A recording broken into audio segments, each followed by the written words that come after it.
Yo, check out my website, www.theclowntimes.net. That's clown spelled with K, as you see here. As you see, here are my rants here. I'll be more and more regular in posting rants in the future. You see what I have going on here.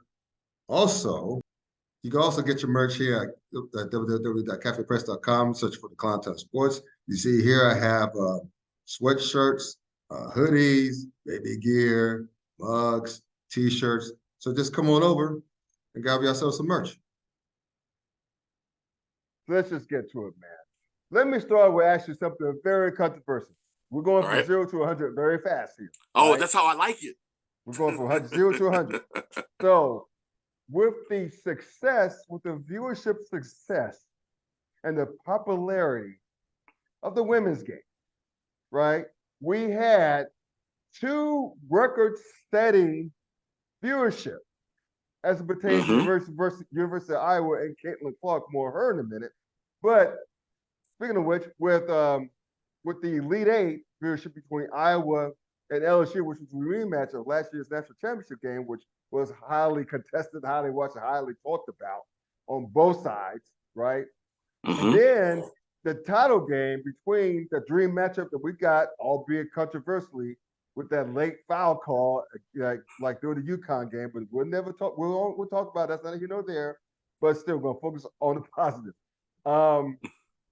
The dream matchup we got was South Carolina, undefeated South Carolina, and still undefeated South Carolina against Caitlin Clark and her spunky Iowa Hawkeyes.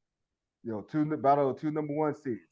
And keep in mind, this is also a rematch of last year's Final Four matchup, in which Raven Johnson got a get back, but we'll get to her in a moment too. But nevertheless, with all that went down the women's game, and even though a lot of people watched the men's game, battle of the big men, UConn, Purdue, namely Zach Edey, and that I think his last name is Klingon, that kid from Connecticut, which are both going to be future NBA players. Yes.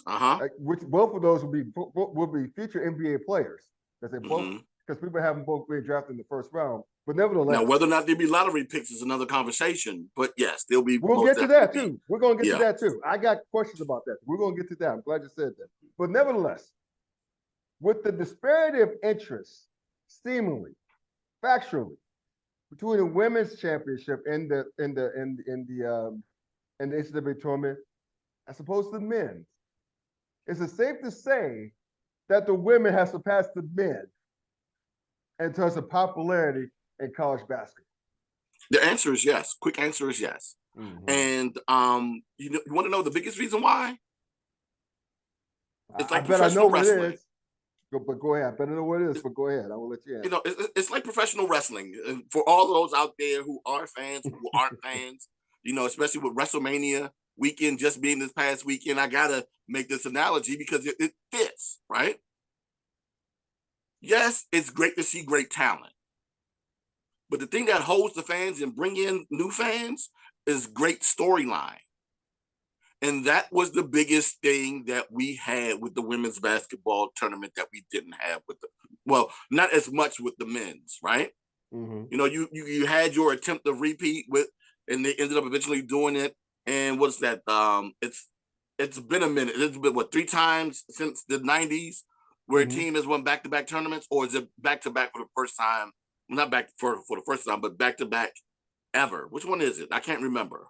In terms of the men's tournament. The men's I think Florida went back-to-back in the early 2000s.